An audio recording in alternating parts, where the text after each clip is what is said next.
विद्यार्थियों, स्वागत है आप लोगों का हमारे YouTube channel Patel coaching centre में हमारे इस नई वीडियो लेक्चर के साथ। देखिए विद्यार्थियों, आज मैं आप लोगों को डीएलएड फर्स्ट सेमेस्टर अर्थात बीटीसी के फर्स्ट सेमेस्टर में जो मैथ का पहला अध्याय चल रहा है उसका ये मैं 5वां वीडियो लेक्चर देने जा रहा हूँ। देखिए आज की वीडियो लेक्चर में हम लोग पढ़ेंगे भाज्य संख्या के बारे में, कंपोसाइट नंबर भाज्य संख्या के बारे में। तो भाज्य संख्या किसे कहते हैं? कहेंगे ऐसी संख्या जो वन और स्वयं के अलावा कम से कम एक और संख्या से पूर्णतः विभाजित हो, भाज्य संख्या कहलाती है। यानी ऐसी संख्या जो वन और स्वयं के अलावा कम से कम एक और संख्या से पूर्णतः विभाजित हो, उसे हम क्या कहते हैं? भाज्य संख्या कहते हैं। जैसे देखिए आपका हो गया 4 हो गया, 6 हो गया, 8 हो गया, 10 हो गया, 12 हो गया। ये जितनी संख्याएं हैं, ठीक है, इस प्रकार से ये भाज्य संख्या कहलाती हैं। जैसे 4 है, 4 देखिए 1 से कटेगा, 4 से कटेगा, ये 2 से भी कटेगा। 6 है, देखिए 1 से कटेगा, 6 से कटेगा। इसके अलावा ये 2 से भी कटेगा, 3 से भी कटेगा। देखिए 8 है, 8 1 और 8 के अलावा ये देखिए 2 से भी डिविजिबल है। ये देखिए आपका 4 से भी डिविजिबल है। ऐसे 10 है, देखिए 1 और 10 के अलावा ये 2 और 5 से भी है। 12 है, ये 1 और 12 के अलावा 2 से है, 3 से है, 4 से है, 6 से है। ठीक है, तो इस प्रकार से संख्याएं आपकी क्या है? भाज्य संख्या है। या फिर इसकी डेफिनेशन एक और ऐसे दे सकते हैं, ऐसी संख्या जिसके अपवर्तकों की संख्या 2 से अधिक हो, भाज्य संख्या कहलाती है। अपवर्तकों का मतलब होता है वह जिससे कटे। ठीक है, जैसे देखिए 4 के अपवर्तक क्या है? 1 2 4। 6 के अपवर्तक क्या है? 1 2 3 6। 4 क्योंकि 4 जो है 1 से भी कटेगा, 2 से भी कटेगा, 4 से भी कटेगा। तो देखिए अपवर्तक संख्या 1 2 3, 3 हो गया ना। 6 के अपवर्तक देखिए 1 से भी कटेगा, 2 से भी कटेगा, 3 से भी कटेगा, 6 से भी कटेगा। तो यहाँ भी देखिए इसके अपवर्तक संख्या 2 से अधिक है कि नहीं? क्योंकि 1 2 3 4, 4 हो गए। ठीक, तो अगली डेफिनेशन आप ये भी दे सकते हैं। इसके अलावा फिर आप देखे चलेंगे आगे, स्टार पॉइंट है इसमें कुछ बातें।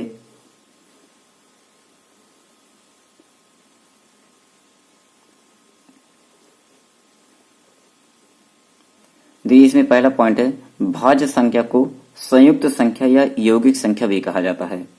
भाज्य संख्या को संयुक्त संख्या या यौगिक संख्या भी कहा जाता है। ये पॉइंट याद रखना है, बहुत ही महत्वपूर्ण होता है कि भाज्य संख्या को संयुक्त संख्या या यौगिक संख्या भी कहा जाता है। ठीक है, अगला पॉइंट है, भाज्य संख्याएं ऋणात्मक नहीं होती हैं। भाज्य संख्याएं ऋणात्मक नहीं होती हैं, ये भी आपको याद रखना है। फिर तीसरा पॉइंट अगला हो गया, सबसे छोटी भाज्य संख्या 4 है जो कि सम भी है। सबसे छोटी भाज्य संख्या क्या है? 4 है जो कि सम भी है। फिर अगला पॉइंट है, सबसे छोटी विषम भाज्य संख्या 9 है। सबसे छोटी विषम भाज्य संख्या क्या है? 9 है।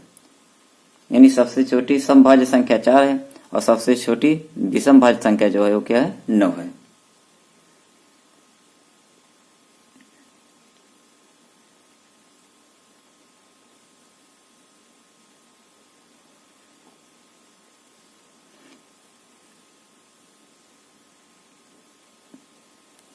अगला पॉइंट देखिए,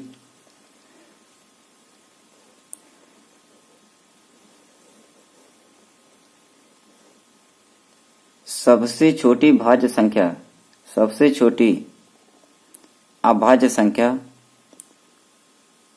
का पूर्ण वर्ग है। जैसे 4 देखिए 2 का वर्ग है, क्योंकि 4 ये सबसे छोटी भाज्य संख्या है और 2 जो है सबसे छोटी अभाज्य संख्या है। फिर अगला है, सबसे छोटी विषम भाज्य संख्या, सबसे छोटी विषम अभाज्य संख्या का पूर्ण वर्ग है। जैसे देखिए 9 जो है ये 3 का वर्ग है। तो ये दोनों पॉइंट भी आपको इस प्रकार से लिख लेना है। फिर चलते हैं अगली हेडिंग अभाज्य संख्या की तरफ। हाँ, तो देखिए अगली हेडिंग आपकी है अभाज्य संख्या प्राइम नंबर।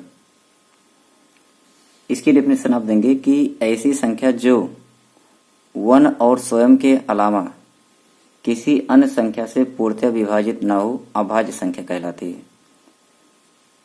कि मतलब कि ऐसी संख्या जो 1 से कटे और स्वयं से कटे, इसके अलावा किसी अन्य संख्या से ना कटे, मतलब विभाजित ना हो, तो उसको हम क्या कहते हैं? अभाज्य संख्या कहते हैं। ऐसी संख्या जो 1 और स्वयं के अलावा किसी अन्य संख्या से पूर्णतः विभाजित ना हो, अभाज्य संख्या कहलाती है। उदाहरण जैसे हो जाएगा 2, 3, 5, 7, 11, 13, 17, 19, ठीक है। इस प्रकार से आपकी सारी संख्याएं मिलती चली जाती हैं। फिर इसमें की कुछ बातें आपको याद रखनी है कि अभाज्य संख्या को असंयुक्त या रूढ़ संख्या भी कहा जाता है। अभाज्य संख्या को असंयुक्त या रूढ़ संख्या भी कहा जाता है, ठीक है। चाहे असंयुक्त संख्या पूछ लिया जाए, चाहे रूढ़ संख्या पूछ लिया जाए, मतलब अभाज्य संख्या ही आपको लिखना है। फिर अगला पॉइंट है, वे संख्याएं जिनके गुणनखंड संभव ना हो, अभाज्य संख्याएं कहलाती हैं, ठीक है। ऐसे भी कह सकते हैं कि वे संख्याएं जिनके गुणनखंड संभव ना हो, वो क्या कहलाती हैं? अभाज्य संख्याएं कहलाती हैं, ठीक है। फिर अगला पॉइंट देखिए, सबसे छोटी अभाज्य संख्या या सबसे छोटी सम अभाज्य संख्या 2 है। सबसे छोटी अभाज्य संख्या या सबसे छोटी सम अभाज्य संख्या क्या है? 2 है, ठीक। फिर अगला पॉइंट देखिए आता है कि सबसे छोटी विषम अभाज्य संख्या क्या है? 3 है। सबसे छोटी विषम अभाज्य संख्या क्या है? 3 है। इसके अतिरिक्त देखिए अगला नोट पॉइंट बोलेंगे, अभाज्य संख्याएं धनात्मक पूर्णांक या प्राकृतिक संख्या होती हैं, जो कि 1 एवं स्वयं के अलावा किसी अन्य संख्या से विभाजित नहीं होती। तो परिभाषा भी अभी आपको बताया गया। इसके अतिरिक्त अगला पॉइंट आएगा, अभाज्य संख्याएं ऋणात्मक नहीं होती हैं। अभाज्य संख्याएं जो है वो ऋणात्मक नहीं होती हैं। फिर इसके बाद रहेगा 1 ना तो भाज्य है और ना ही क्या है? अभाज्य है। जब भी अभाज्य संख्या की बात आती है, कुछ लोग दिमाग में, ठीक है, 1 की बात आ जाती है, ठीक है, तो 1 को भाज्य भी बता देते हैं, अभाज्य भी बता देते हैं, जबकि 1 जो है ये ना भाज्य संख्या है और ना ही क्या है? अभाज्य संख्या है, ठीक है। तो इतने पॉइंट देखिए आपके इसमें बनते हैं अभाज्य संख्या में। परिभाषा, बाकी जो पॉइंट है आपको बताई गई, ये पॉइंट भी आपके इसमें, पॉइंटों को भी इसमें याद रखना है, ठीक है। और फिर इसके बाद देखिए अगली हेडिंग हम लोग पढ़ेंगे सम संख्या के बारे में। किसके बारे में? सम संख्या। तो देखिए सम संख्या क्या होती है? कहेंगे वह पूर्णांक जो 2 से पूर्णतः विभाजित हो, सम संख्या कहलाता है। वह पूर्णांक जो 2 से पूर्णतः विभाजित हो, वो क्या कहलाता है? सम संख्या कहलाता है। या फिर इसकी दूसरी डेफिनेशन यह कह सकते हैं कि वह संख्या जिसे 2 से विभाजित करने पर भागफल एक पूर्णांक हो तथा शेषफल 0 आए, सम संख्या कहलाता है, ठीक है। वह संख्या जिसे 2 से विभाजित करने पर भागफल एक पूर्णांक हो तथा शेषफल 0 आए, सम संख्या कहलाता है। या फिर ऐसे भी कह सकते हैं कि वह संख्या जिसका इकाई का अंक 0, 2, 4, 6, 8 हो, ठीक है, वह क्या कहलाती है? सम संख्या कहलाती है, ठीक है। मतलब सम के डेफिनेशन आप सीधा ही देना कि ऐसी संख्या जो 2 से क्या हो? पूर्णतः विभाजित हो, ठीक है, वो संख्या आपकी क्या बनेगी? सम संख्या बनेगी। परिभाषा आपके सामने है, परिभाषा इस प्रकार से आप ले सकते हैं या स्क्रीनशॉट भी आप इसका ले सकते हैं, ठीक है।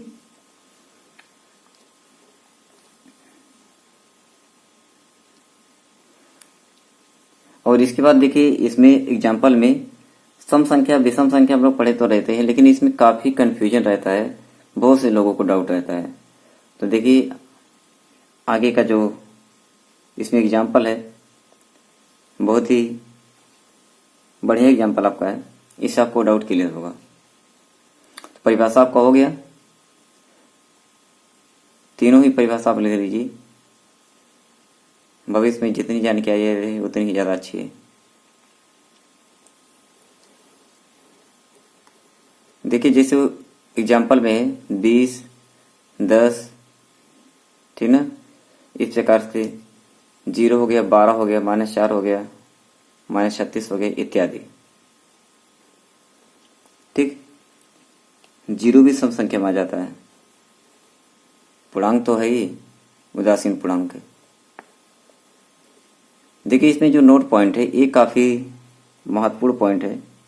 देखिए ये कहा जाएगा सम संख्याओं का समुच्चय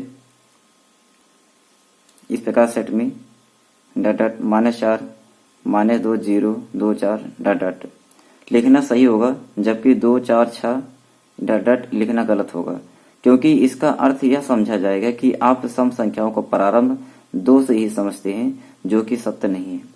जब भी सम संख्या आपसे कहा जाता है तो आप तुरंत पॉजिटिव में बताने लगते हैं, 2 4 6 8 इस प्रकार। कोई कहते हैं -2 -4 -6 -8, क्या ये सम संख्या नहीं है? ये भी है।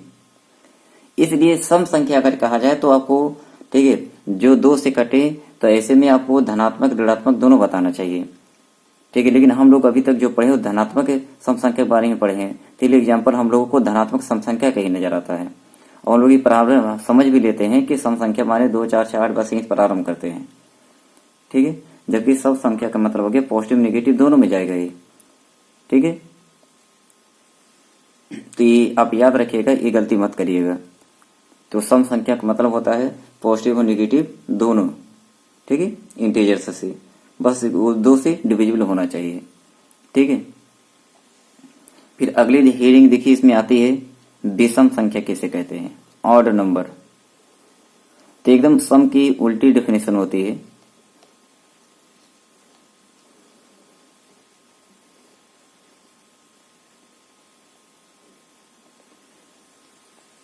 जब वह पूर्णांक जो 2 से पूर्णतः विभाजित नहीं होता विषम संख्या कहलाता है। यह वह संख्या जिसका इकाई का अंक 0 2 4 6 8 न हो विषम संख्या कहलाती है, ठीक है। मतलब कि जो 2 से पूर्णतः विभाजित हो जाएगा वो सम कहलाएगा, जो 2 से पूर्णतः विभाजित नहीं होगा वो क्या कहलाएगा, विषम कहलाएगा, ठीक है। जैसे एग्जाम्पल आप देखिए -3 -1 25 37 -49 इत्यादि। मतलब यहाँ भी देखिए पॉजिटिव नेगेटिव दोनों ही आपके बताए गए हैं, ठीक है। जिस प्रकार से सम संख्या जो होती है धनात्मक पूर्णांक और ऋणात्मक पूर्णांक दोनों हो सकते हैं, बस 2 से कटने चाहिए, उसी प्रकार से विषम संख्या भी धनात्मक पूर्णांक और ऋणात्मक पूर्णांक दोनों हो सकते हैं, ठीक है, बशर्ते वो 2 से नहीं कटने चाहिए, बस शर्त आपका इतना है, ठीक है। तो अगर सम की परिभाषा याद है तो विषम का अपने आप आपको याद हो जाएगा, इसमें कोई दिक्कत आपको नहीं होनी चाहिए। इसके अतिरिक्त देखिए इसमें नोट पॉइंट वही जो भी सम में बताया गया उसी प्रकार से इसमें देखिए पॉइंट आपका है विषम संख्याओं का समुच्चय डॉट डॉट -5 -3 -1 1 3 5 डॉट डॉट लिखना सही होगा, जबकि 1 3 5 7 डॉट डॉट लिखना गलत होगा, क्योंकि यहाँ भी बात वही आ जाती है। अगर आप सिर्फ 1 3 5 7 फंसे, इसका मतलब ये हो जाएगा विषम संख्या प्रारंभ आप 1 से समझते हैं, जबकि विषम संख्या भी पॉजिटिव और नेगेटिव दोनों प्रकार की हो सकती है, ठीक है। इसलिए ये गलती अब हम लोगों को भविष्य में नहीं करना है, ठीक है। हमें नहीं करें, आपको पता नहीं रहा होगा, लेकिन फिर भी ठीक है, अगर नहीं पता रहा होगा तो कम से कम अभी भविष्य में गलतियां ना हो, ठीक है। आपके दिमाग में ना चले कि इसी भी धनात्मक ही होंगे, ठीक है, ऋणात्मक भी हो सकते हैं। देखिए इसके बाद अगली हेडिंग आपकी आएगी प्राकृतिक संख्या के बारे में, क्योंकि हम लोग सबसे पहले भाज्य संख्या पढ़ें, फिर अभाज्य संख्या पढ़ें, फिर सम संख्या पढ़ें, फिर विषम संख्या पढ़ें, फिर 5वीं हेडिंग आपकी है प्राकृतिक संख्या। देखिए प्राकृतिक संख्याएं नेचुरल नंबर से क्या होती हैं, तो इसकी डेफिनेशन देंगे, गिनने के लिए प्रयुक्त होने वाली संख्याएं प्राकृतिक संख्याएं कहलाती है।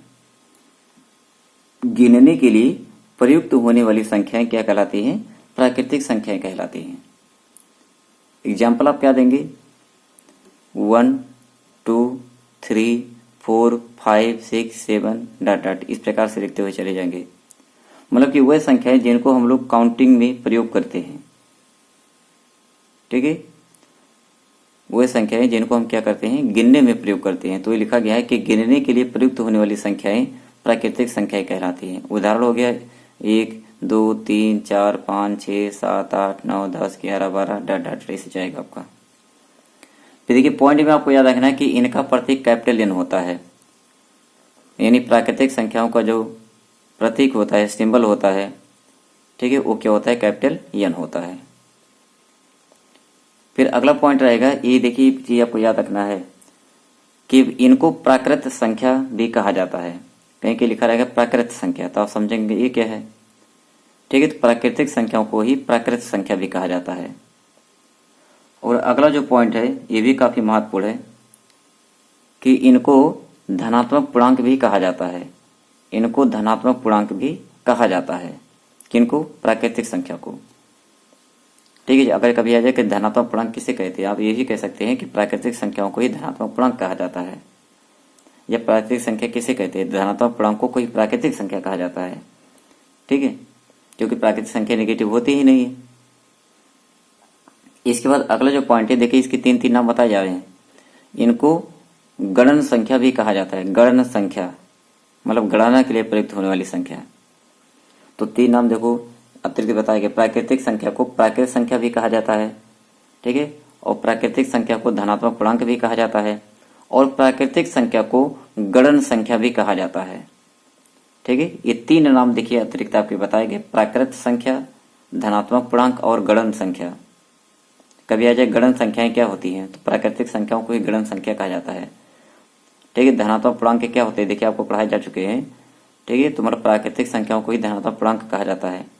प्राकृतिक संख्याएं क्या होती हैं, तो प्राकृतिक संख्याओं को ही प्राकृतिक संख्या भी कहा जाता है। ठीक, तो इसे भूलिएगा मत।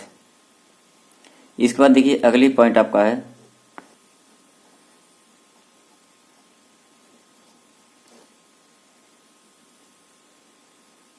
सबसे छोटी प्राकृतिक संख्या 1 है। यानी सबसे छोटी अगर प्राकृतिक संख्या बात की जाए कौन सी होती है, तो आप कहेंगे 1 होती है। कौन होती है? 1। और सबसे बड़ी प्राकृतिक संख्या या प्राकृतिक संख्या नहीं लिखी जा सकती, क्योंकि जिस भी प्राकृतिक संख्या को आप लिखेंगे उसमें एक ऐड करेंगे, अगले मिल जाएगी फिर। ठीक है, ऐसे लिखते लिखते थक जाएंगे, कंप्लीट नहीं होगा। तो सबसे छोटी प्राकृतिक संख्या तो लिखी जा सकती है जो कि 1 होती है, और सबसे बड़ी प्राकृतिक संख्या या प्राकृतिक संख्या नहीं लिखी जा सकती। ठीक है, तो ठीक है, आज के वीडियो लेक्चर में हम इतना ही रखते हैं। आप लोगों से बस इतना रिक्वेस्ट है कि आप वीडियो को देखते हैं तो आप उसे लाइक भी करें, शेयर भी करें, और यदि हमारे चैनल पर आप नए हो तो चैनल को सब्सक्राइब भी करें। और वीडियो को जितने भी होते हैं कि अपने आपके फ्रेंड सर्कल में जितने भी डीएलएड फर्स्ट सेमेस्टर में हो, ठीक है, उनके पास पूरा शेयर कर दीजिए। ठीक है, देखिए पूरा आपको हम पूरा सिलेबस खत्म करेंगे और सारे वीडियो आपको निःशुल्क दिए जाएंगे, इसमें कोई दिक्कत आपको नहीं है।